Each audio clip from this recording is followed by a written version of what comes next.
All right, welcome to Chapter 2 of When the Night Comes Falling, a requiem for the Idaho 4 murders, Idaho student murders. This is by Howard Blum. We've covered Chapter 1. We're now going to get into Chapter 2. And Chapter 2 is going to be an extremely difficult one if you are a believer in the presumption of innocence, only because Howard Blum does an excellent job of laying out a psychological profile for Bryan Kohberger that paints him as the kind of man who very much you could believe would do the things that he's alleged to have done by murdering the 4 individuals in Idaho. And to be fair, I want to say that I believe in being fair with both sides of the equation and not just presenting one side. While at the Devil's Advocates, I focused on the presumption of innocence, or I should say always focus on the presumption of innocence. This chapter looks bad, and it does lay out a very compelling, if you will, psychological profile. However, it is missing a time gap of probably about 4 years. Okay, maybe 2 years. No, maybe 4 years. That would make a difference in a person's psychological makeup, in which that was not covered at this point in the book. I'll get to that in a moment. So what we're going to do is we're going to cover in this chapter a psychological profile of Bryan Kohberger that shows him as a criminal detached from humanity, viewing himself as different than everyone else, having psychological problems, getting hooked on drugs, and becoming a bit resentful towards women, and yet having an obsession to want to be adored by women. So that's the kind of general gist of this paragraph, and it has a lot of very damning looking information. And to be fair, I want to maintain that I've always stated that Bryan Kohberger could have been involved in the Idaho 4 murders. My questions mostly become whether or not he could have done it in the short period of time that they say he did, and whether he did it alone, because there's lots of evidence to suggest that there was more than one person involved. And in fact, there's lots of evidence to suggest all kinds of people have motivations well beyond what Bryan Kohberger had done, or allegedly had, right? So there was really no psychological motivations other than what Howard Blum is starting to lay out, that maybe he was just kind of bent in the mind. So it wouldn't be necessarily personal against them, just something that he was a ticking time bomb and about to do. So again, I want to state for the record, I believe in Bryan Kohberger's presumption of innocence until proven guilty. I believe that we need to maintain that throughout this trial. Having said that, this chapter is going to have a lot of very rough look into Bryan Kohberger's psychological profile. And as a psych major, by the way, who went to the same school that Bryan Kohberger did, I studied all my undergrad psych work up through master's level psychology courses at WSU, where Bryan Kohberger was staying when these murders happened. So I feel like very intimately connected with this. This still is very close to my home. I can drive to Pullman anytime I want to in a very short distance, in just a matter of hours. And so all of this feels extremely close to me. Also, there's some relations on a personal level with Bryan Kohberger, in the sense that he was a chubby kid, has struggled with weight. I have always struggled with weight. I have lost 100 pounds, by the way, in this last year, and it's been a monumental thing to do so. And so when we get into the whole life change and the mental change that Bryan Kohberger made to lose weight and stuff like that also relates to me on a personal level. So that's just a little bit overshare, I guess, with you. But let's get into the chapter. And again, I want to be fair with this. So this is going to be rough for people who want to believe that Bryan Kohberger had nothing to do with the crimes. This is going to be a rough chapter, and I'm just going to try to present it as fairly as possible and give you my thoughts on each part of it. And there's going to be large sections that I'm going to review in paragraphs, large paragraphs. So a lot of this is going to be a word for word, and then I'm going to provide some input. Chapter 2. This was not Michael's first cross-country trip with his son. So this was talking about in Chapter 1 how he had come out with, he'd flown out to meet with his son at the end of the semester, and then drive back with his son across country from Pullman, Washington to their home in Pennsylvania. And so now we're finding out this is not the first time that Michael has come all the way out to Pullman. So what happened the first time is, and you'll see this happen in here, is that the two of them drove Bryan Kohberger's car, his white Hyundai Elantra, from Pennsylvania to Pullman at the start of the semester, his very first start of the school year at WSU, his first ever time at WSU. Both him and his dad, Bryan Kohberger and his dad, drove across the country to Pullman. Michael, Bryan's father, settled him in at the school, and then flew back to Pennsylvania alone on a flight back to Pennsylvania. And now, come at the end of this semester, just before Bryan Kohberger is arrested, the reverse happens. Michael flies out to Seattle and then drives back with Bryan Kohberger. And this completes the cycle of what happened. And it was just that one semester there where Bryan Kohberger allegedly goes off the rails and kills 4 people in a house in Moscow, Idaho. And that's what the whole, of course, subject of this book is. At the end of July, barely 5 months earlier, he had been riding shotgun in the passenger seat of the same white Hyundai Elantra that they had made their determined way west from the Poconos to Pullman, Washington campus. The plan was that he'd be flying out of Seattle, heading back to Philly only days after they arrived. Now continue on. His wife, this is Michael's wife, who had a gentle maternal soul, might well have been speaking for both of them when she posted on Reddit, on the eve of Bryan's departure, "My son will be in Pullman in the eastern part of the state, quite close to the Idaho border!" She announced with mawkish concern, "He knows absolutely no one, and we have no family there. I worry about him being lonely." Lots of exclamation points in this, and I just wanted to point out a little bit of weirdness to me. Oh my God, my son's going to be very close to the Idaho border. Like, where did that come from? I didn't know Idaho was such a dangerous place that you're concerned your son's going to be by the Idaho border. Now, I have some thoughts about this that I'm going to basically put to the side, because the whole Idaho thing, there's some people that Bryan Kohberger may be related to, or not related to, but connected to, that have homes in Idaho. And so I don't know that that's any part of this. But I want you to notice that in his mom's writing, allegedly on Reddit, she's talking about how she's very concerned, lots of exclamation points. My son's going to be alone. He's going to be in close to the Idaho border. Like, it baffles me where she got such heavy concern about her son being on close to the Idaho border. But anyways, very strange to me.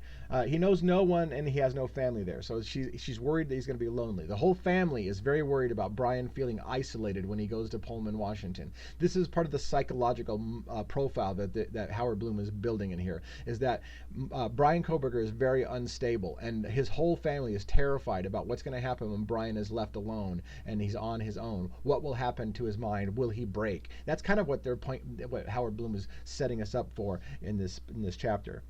Continuing on, last thing he wanted, given Bryan's often unsettled moods, was for his son to feel the pressure of standing at one of life's crossroads all by himself. So his father and his mother are both like, hey, look, Bryan's going to be on his own. He's going to be terrified. You need to hold his hand. You need to drive with him across the country, even though he's approaching, his 30s.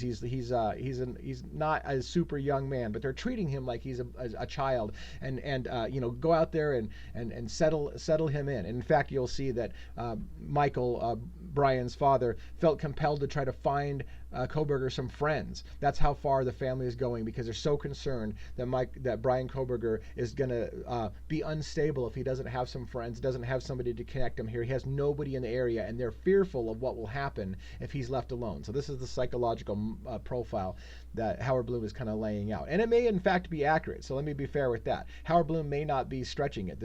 Obviously he did interviews with people and family members and all these things. Who spoke to him and not, he's not being clear about, because again, people are afraid because of the gag order to talk too much.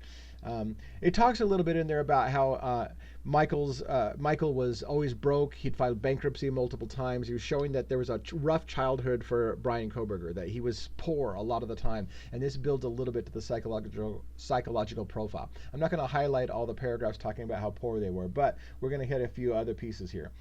And even after all these years had passed, he couldn't shake off the guilt. He had turned Bryan into the cops. Now, what that means is he's saying his father felt bad because Bryan had a rough childhood, was poor, and his father felt some guilt over the fact that his father himself had turned Bryan into police earlier when Bryan was a young man. So there are allegations to this day that Bryan Kohberger's family turned him in Pennsylvania after the murders. It was his own family that turned him in. Maybe his sister, maybe his father, but this wouldn't be the first time that his family has turned in Bryan Kohberger because it's something that they were worried about he did. So here we're getting a little preview that Michael Kohberger had already turned his son in once to police over drug issues and stolen property. We're going to get to that in a moment and lay this all out. His 19-year-old boy was out of control. The arrest, he wanted to believe, would be a wake-up call. It would be for Bryan's own good. So at 19 years old, basically, Michael Kohberger called the police on his own son, had his own son arrested, and felt some guilt about it, but his son was out of control at the age of 19. Bryan saw things differently. So in other words, they continued to have strife, him and his father, over the fact that his own family turned him into police. But then again, it was not his time for understanding. Nothing made sense, and nothing was at all that he could. Nothing was all that he could feel. That's important. So again, it says. Let me read that sentence again. But then again, it was not his time for understanding. Nothing made sense, and nothing was all that he could feel. They're starting to set up, Howard Blum is starting to set up, and from Bryan Kohberger's own words, that he didn't have emotions. He didn't feel things. He felt dead inside. This would be right along the lines of somebody with a major psychological disorder. And so again, Howard Blum is making a very powerful, compelling argument in just a simple chapter revealing the history of the family, that Bryan Kohberger had mental issues and was maybe a budding sociopath, is what it basically shows, frankly. Let's continue on. He had forged a kinship with despair, and it mattered little to him that his behavior, combative one day, detached the next, took a toll on his family. Something beyond his control was playing with his head. Mind fizzle, he called it. So in other words, Bryan Kohberger was out of control. He was making his family's life hell with his out of his combative and detached attitudes, and he just didn't care. Because there was something wrong with his head. As again, this is the psychological profile being built. Continuing with this new thought in blue. Now, when I go to changing colors on the screen from yellow to blue, it means that I felt this was a separate point that kind of deserved its own talking point, rather than just reading all. Like normally, if I see a block of yellow, I'm going to read all the yellow as one big piece. So this blue is a break in thought, right? So that's what's happening whenever I switch colors, in case you're curious. Looking for a remedy or even just a diagnosis, as Bryan turned 15, he found solace in an online community composed of people who believed that they were suffering from visual snow. This was rare but painfully real, chronic neurological condition that played havoc with one's visual perception of things. To the afflicted, the world was viewed through a glass darkly. It was like looking at a television screen, and the picture was always fluttering, the images obscured by amorphous grayish waves and scattered flickering dots. But was it a disease? Or was it a psychological condition? Doctors, according to the sparse literature, threw up their hands in frustrated confusion. They just didn't know. And what can't be diagnosed was even more difficult to treat. So this was at age 15. Again, at age 19, they say Bryan Kohberger was out of control. At 15, he was already experiencing something that he called visual snow, and he was going online talking to people who were experiencing visual snow, and people, doctors and such, couldn't figure it out. One of the things I want to point out to you as a psych major that I found out about myself and others is that it was repeatedly said in psychology by my professors, most people go into psychology to fix themselves. That's again, it's kind of a damning thing, but most people who go into psychology are going into it because they realize something's wrong with themselves, and they're trying to understand what happened to themselves. And so a lot of people go into psychology as a field to self-diagnose. So again, I can relate to this idea that Bryan Kohberger is going, he has an obsession to go into psychology because he realizes that there's things wrong with him and doctors can't figure out what it is. So now he's going to try to figure out himself. Now, I want to clarify for myself.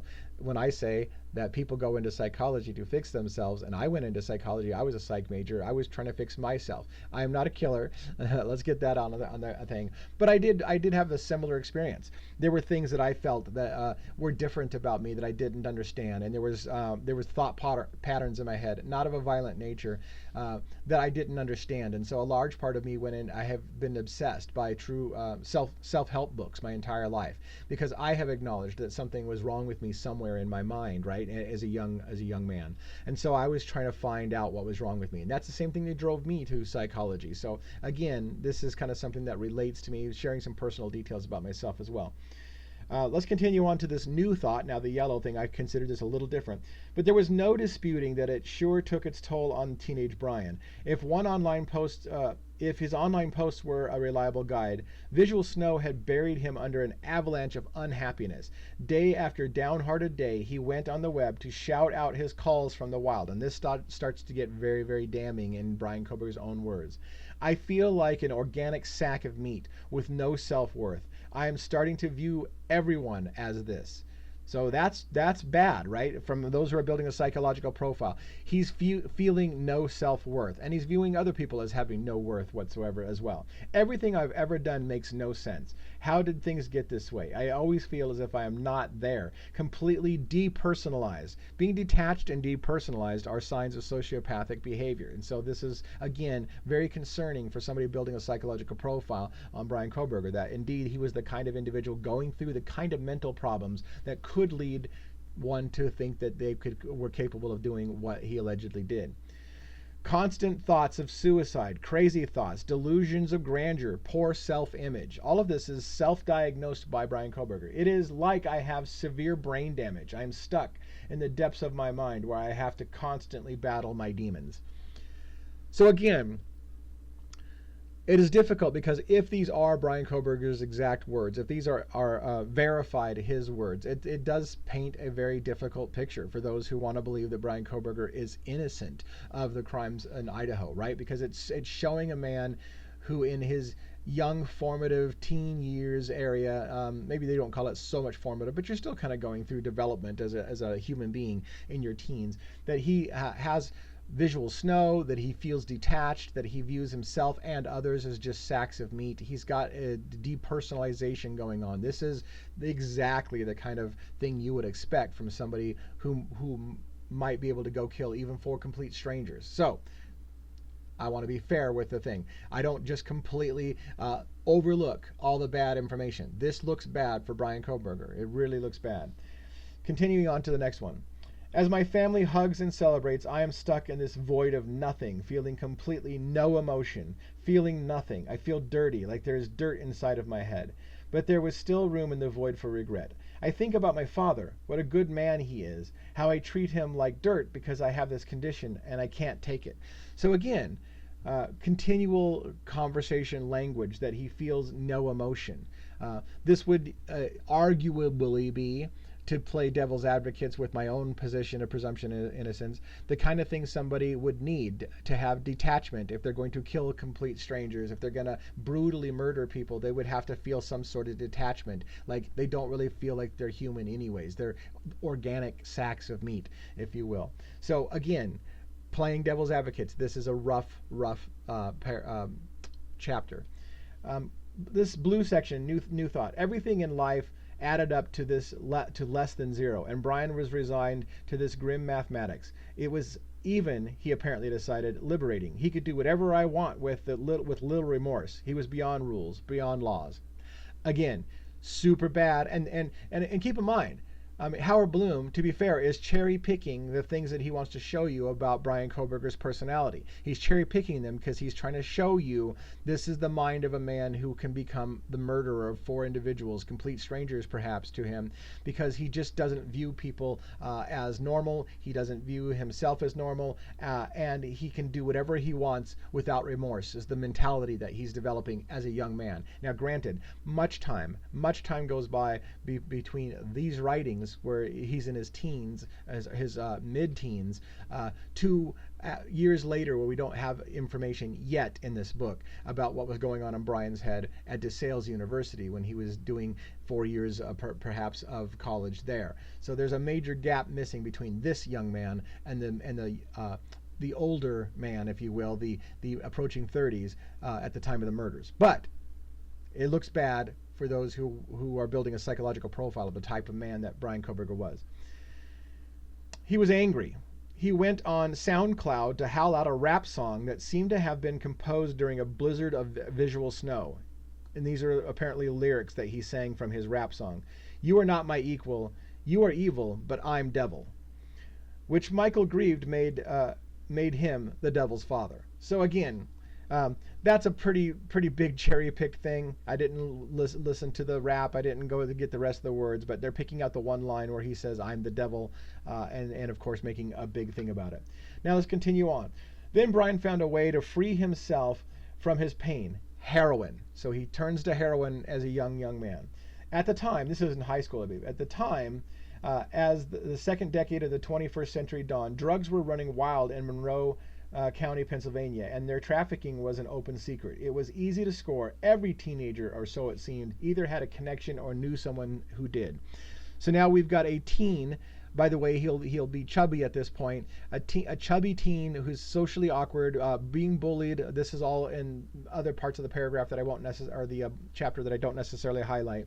And he turned to heroin because everyone in his area was into drugs. Now, by the way, I want to point out, those who follow the Idaho 4 murders know that there's a huge drug connection to the murders at the house. There are family members who may be involved in the drug trade. There are people all around the neighborhood involved in the drug trade. There is rumors that Bryan Kohberger got back into heroin and was wanting to get back into scoring drugs, and that maybe the girls were drug dealers or connected to drug dealers. All of these theories all surround, in part, this back narrative that Bryan Kohberger was once addicted to heroin for a period of time and was out of control, spiraled out of control while on heroin, and then turned his life around shortly after his arrest, I believe, at the age of 19. We're going to get into that. In February 2014, now enrolled in community college, he went to rehab. So this was after his arrest. He's in community college. By the way, there is indications from some online, and I want to be careful about this. So I'm going to say I can't verify this, but there's a podcaster by the name of Drip Drop. He does the Crime Circus podcast. He puts Bryan Kohberger and Brent Kopaka in the same 7-mile radius of each other while Bryan Kohberger is going to this community college that we're talking about here. Now, why does that matter? Because again, Brent Kopaka is an individual who ends up in Pullman, Washington, just like Bryan Kohberger ends up in Pullman, Washington, and is shot and killed by police 1 month and a day following the Idaho 4 murders. And many people were speculating that Brent Kopaka had something to do with those murders. I have speculated many times that this was done by more than one individual, and that Bryan Kohberger may have been one of them. He may have simply been the getaway driver. He might have literally just drove people to the scene like someone, we don't need to say that. He could have dropped off a couple of individuals who performed the murders and then picked them up and left. That could have also been part of the narrative. So is there a scenario in my mind where Bryan Kohberger was involved in this? Yes, for sure. Do I believe that Bryan Kohberger is capable of killing 4 people on 2 separate floors in the space of 8 minutes and to the manner and the level at which they say he did? I don't think one person can do that. And I don't think, despite the fact that they're going to try to outline that Bryan Kohberger knew how to get away with murder, that he still could have done it by himself. I still feel like there's a connection to other people, and the drug trade and all that stuff, and the Brent Kopaka connection coming to Pullman, Washington, when they may have been at the same community college at the same time that Bryan Kohberger is trying to kick drugs, get off the habit. This all might play into this scenario. Lots of stuff behind the scenes, lots of stuff to think about behind the scenes. It may not just be as simple as a psychotic person, mind broke, and he decided to commit a murder to see if he can get away with it because there's no consequences. That might play into it, yes, that might play into it. But is it the whole story? No. Do you care? That's the other question. Do you care to know the whole story? Is it good enough that Bryan Kohberger may have been involved and so therefore execute him? Or do you want to know why? Do you want to understand what happened? Do you want to know what other people may have been involved in the crime? What other person may have been in the house with Bryan, if Bryan was in there? I don't even know that Bryan was in there, but do you want to know if there was another killer? Do you want them to walk free because you just are satisfied with one man being hung for this situation, or shot, as the case may be in Idaho with the firing squad? That's the question you have to ask yourself at the end of the day. It's not good enough just to say, well, Bryan did it, let's just call it good. Do you want to know what really happened? Is there another killer out there who is walking on the streets to this day because they only decided to focus on Bryan Kohberger? So that's part of the thing that I want to do on this whole series, is draw your attention that there may be other people involved, even if Bryan's involved. We don't know. Again, Bryan has the presumption of innocence until proven guilty, and despite how bad this looks, because it does look bad, despite how bad it looks, you still have to presume his innocence until they prove it in a court of law.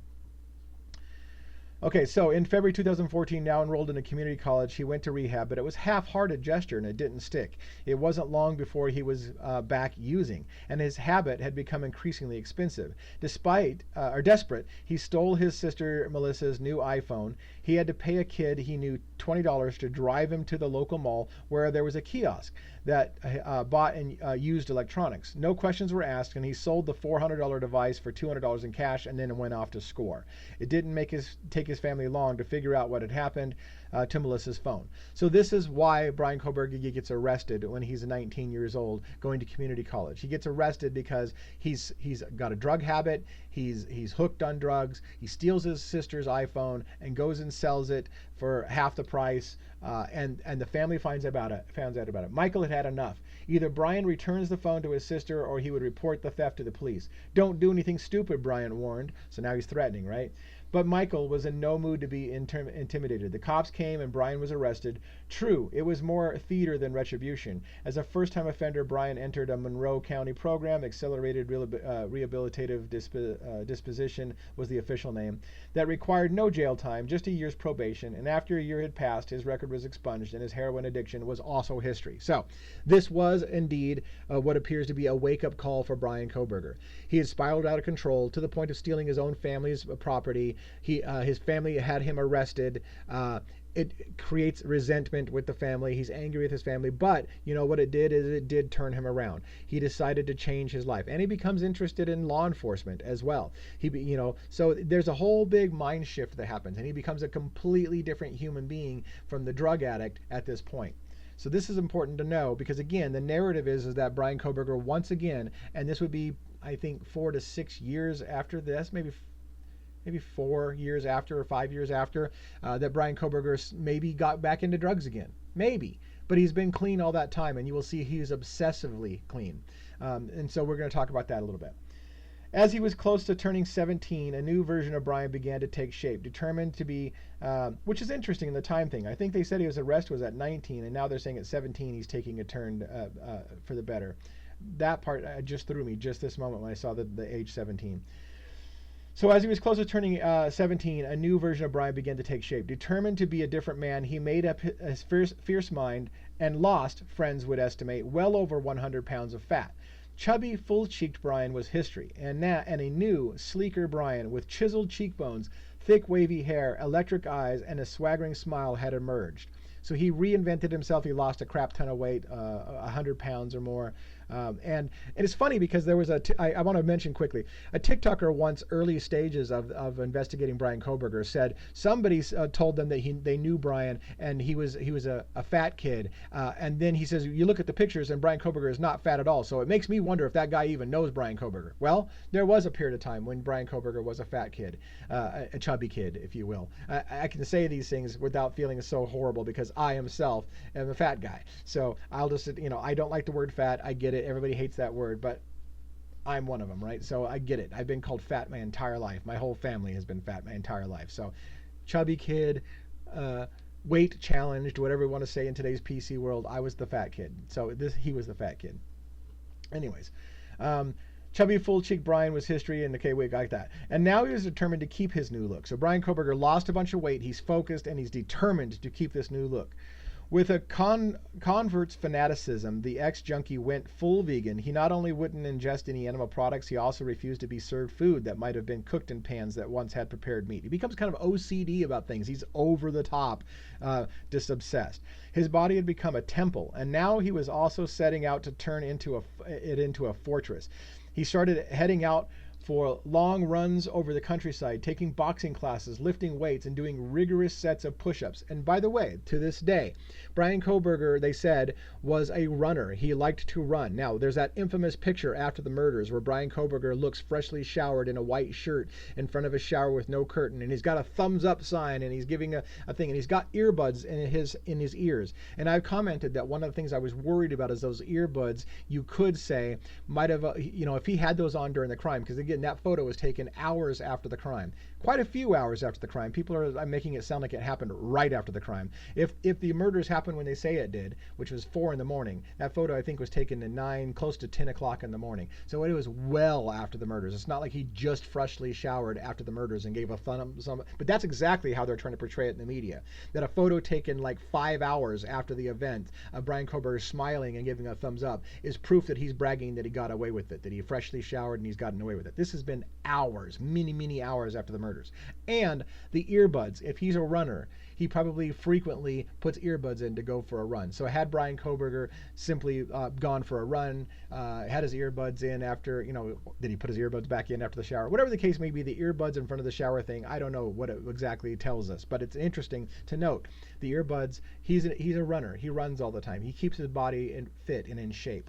And he's obsessed about it. Again, could also look bad for Bryan Kohberger. But we got about 15 minutes left, so let me finish through this chapter. But in the transformative process, Bryan encountered an unexpected and damn embarrassing problem. He had lost so much weight that the excess inelastic skin now hung over his lower abdomen and genitals like the bouncing flap of an envelope. It was gross, certainly not the sort of appendage a hunky guy wanted. So Bryan went under the knife.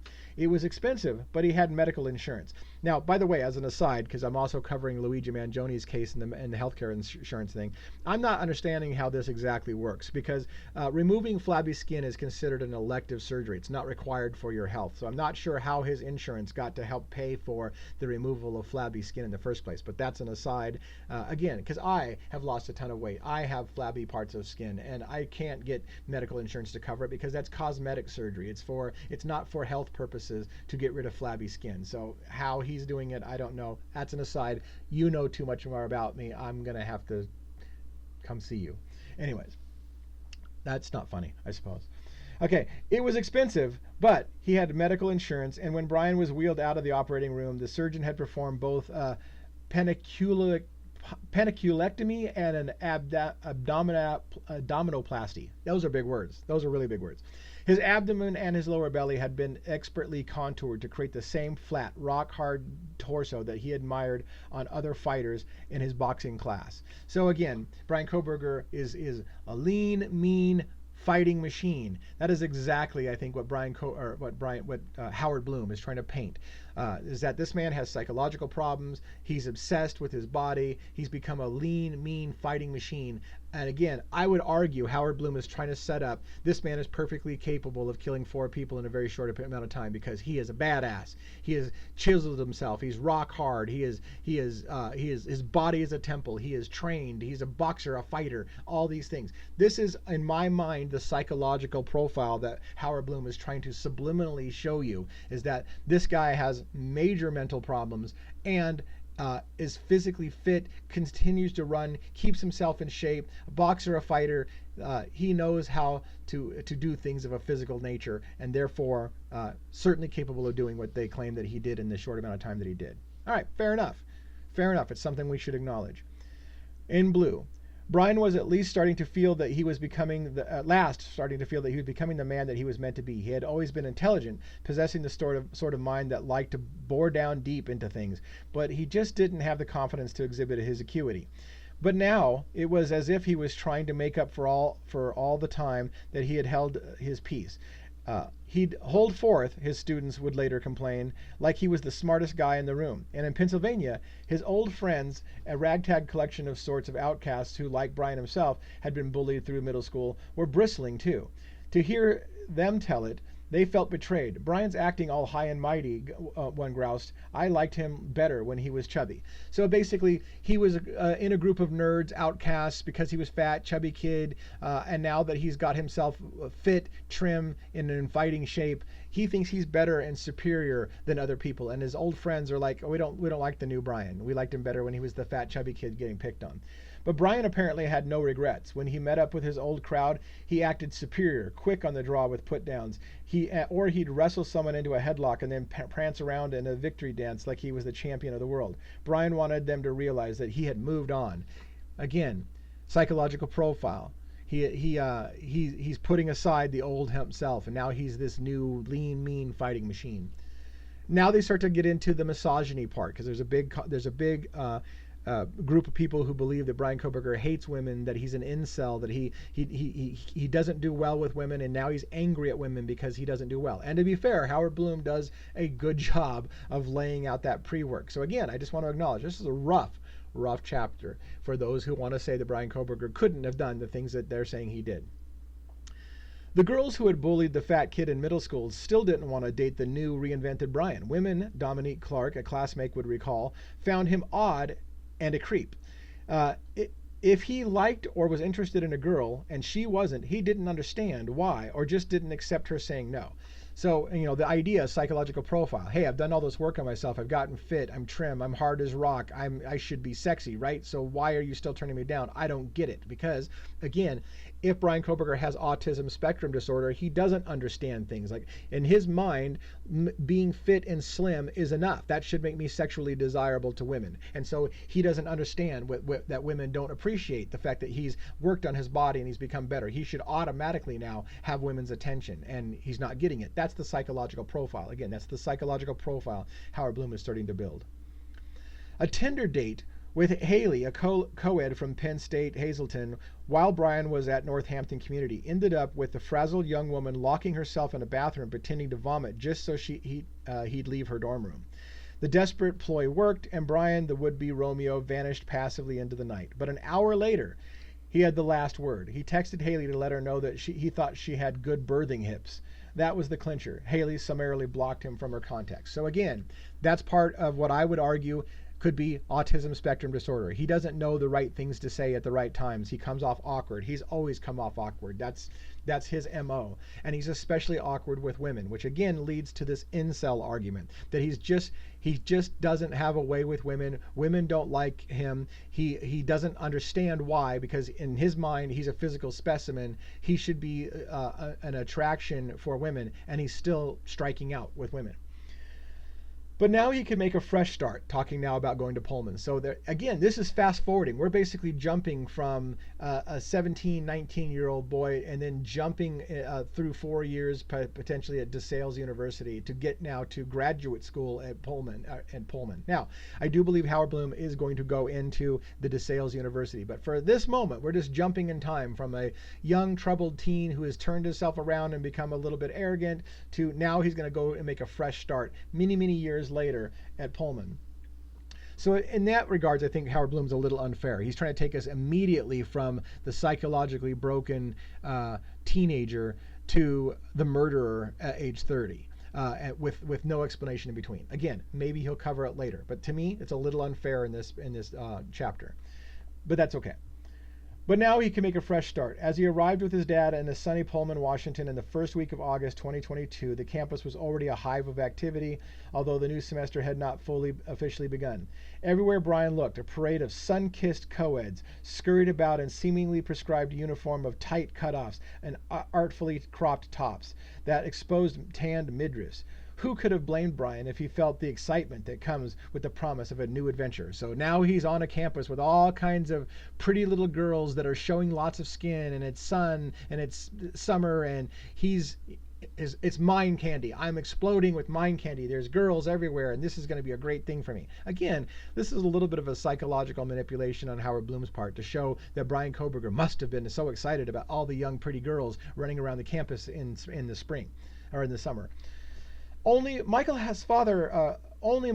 a concerned father, had his doubts. He worried that Bryan, or at least the unbalanced and complicated rendition that he knew, would keep to himself. And so, when he headed out for this stroll and spotted Bryan's new next-door neighbor, the apartment complex parking lot, he hurried towards him. Michael had briefly met Christian Martinez the previous day when Bryan and he were lugging the cardboard cartons up the 2 flights to his apartment G201. Martinez, though, was not easy to forget. He was big and burly like a linebacker, and an intricate tattoo tapestry ran up his neck. Bryan's shy, Michael explained, had a hard time making friends. Martinez, who was by nature polite, listened sympathetically. Maybe you could look out for him, Michael suggested. And so that's where chapter 2 ends.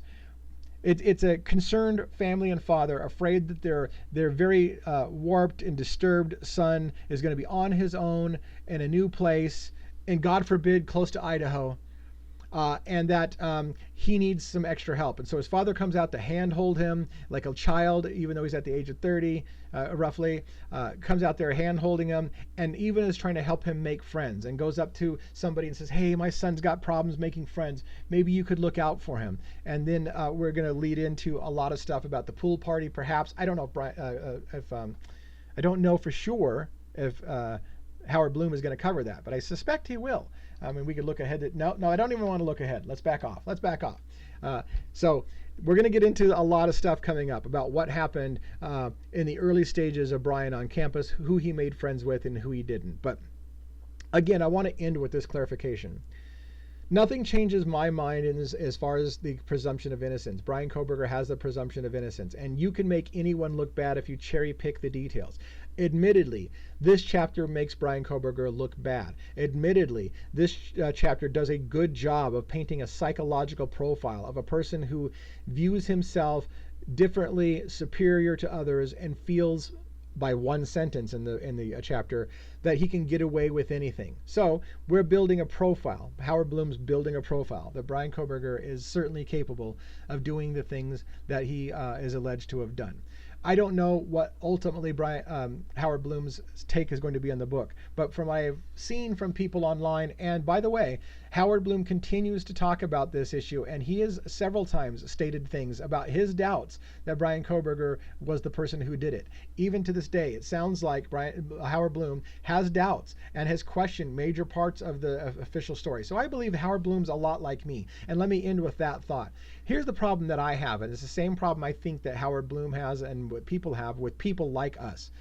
Because we are open-minded critical thinkers, we're allowing ourselves to entertain all possibilities in the matter. And this gets us in trouble all the time because, frankly, a lot of people make up their mind of what something is, and that's all they really care about. He's a killer, and that's all I know it. I have made up my mind, he's a killer. We don't have to discuss it any longer. I know he's a killer. I'm the kind of person, and I think Howard Blum, any journalist, any independent journalist, any researcher like I'm becoming now in my later years, we keep open mind to all possibilities. And we play devil's advocates, my name and my channel, the Devil's Advocates. We play devil's advocates with everything. Okay, what if he was crazy?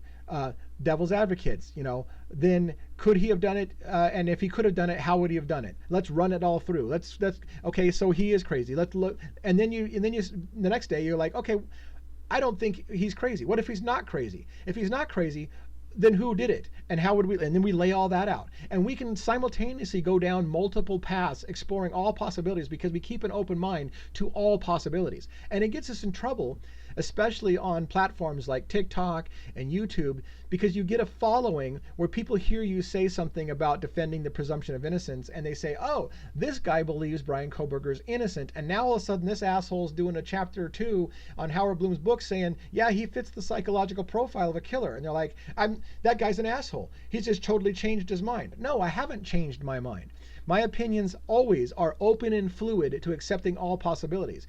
All I'm trying to do is have a conversation, a big boy conversation as I call it, with you, where we can talk about all aspects of this case with an open mind. And so if you were to tell me, hey, look, Bryan Kohberger seems to have the psychological makeup of somebody that could do it, I would say if you're using this kind of chapter right here, absolutely. I get it. I can see that. That's a rough chapter for Bryan Kohberger. And I'm sure there's more coming up that's going to look rough for Bryan Kohberger. We know there's evidence coming out in the case about the knife sheath and the baklava or balaclava, whatever, the face mask, ski mask, things that Bryan Kohberger allegedly purchased that seemed to match what was in the crime. We get it. There's a lot of really, really bad stuff, but there's a lot of also alternative suspects with even crazier stories. So we're just focusing now on one crazy story that seems to make sense. There are a lot of crazy stories around this murder that make a lot of sense. And so this is the one that America is focused on. This is the one that law enforcement's focused on. This is the one that the media is focused on. So yes, if you look at just the story that they want you to focus on, it looks bad for Bryan Kohberger, especially chapter 2 of this book. I hope you're enjoying this series, and I hope you'll stay with me. Again, there's going to be plenty of times when I'm going to show you things that don't make sense for Bryan Kohberger to have been the one in the house or the only one in the house or whatever. We're also going to cover a lot of my thoughts about those other suspects and how they're equally or even more likely to have been involved. And maybe it was a combination. Maybe it was somebody who had real reasons to do it, partnering up with somebody who I can help out with that because I don't have a problem with that. So it could be a very complicated web of interlacing stories. The question is, do you care to know everything that happened, or try to get the best understanding of everything that happened, or you just want the simple answer? If Bryan looks like he could have done it and he had the opportunity, then he did it,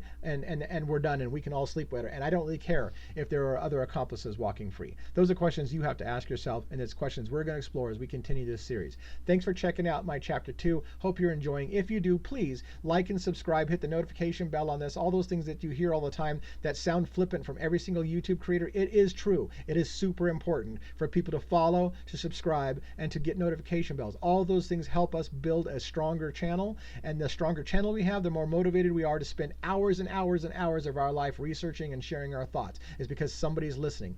Please help us make other people aware of this story, more interested in the story. Show that you're interested. Leave a comment. Let me know if you enjoyed this chapter, and if I've lost you. If you're like, oh, that, I thought you were on the presumption of innocence. You clearly aren't. I'm out. Let me know if that's what you think, or if you're with me that, hey, let's explore all aspects of this story and let's understand it. Thanks so much, and until next time, have a good one.